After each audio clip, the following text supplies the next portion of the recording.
এই যে সাপের মতো তেড়ে আসছে। পরে ফোন দিতেছি তোমারে। কি কি হয়েছে? এই নবাবেজি, ঘন্টার পর ঘন্টা যে মোবাইলে কথা কস, হ্যাঁ?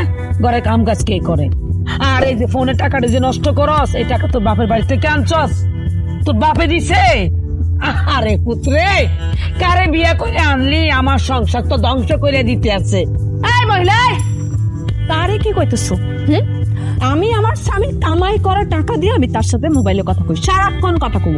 আমি কাম কাজ করার জন্য এই বাড়িতে আইছি না, এই বাড়িতে আমি কাম কাজ করার জন্য আই নাই। আমার স্বামী আমার এই বাড়িতে পাঠাইছে পায়ের উপর পাতুইরা বইসা বইসা খাওয়ার জন্য। আর আমি তো তোমার বাপের টাকা দিয়ে আমার স্বামীর সাথে মোবাইলে কথা কইতেছি না।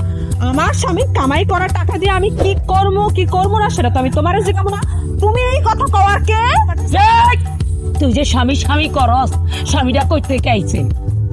তুই কি বাপের বাড়ি থেকে লয়ে আইছ নাকি বাজার থেকে কিনে নিয়েছ স্বামী? তোর স্বামী আমার পুত, আমার আদর পুত। আমি 10 মাস 10 দিন পেটে রেখে জন্ম দিছি।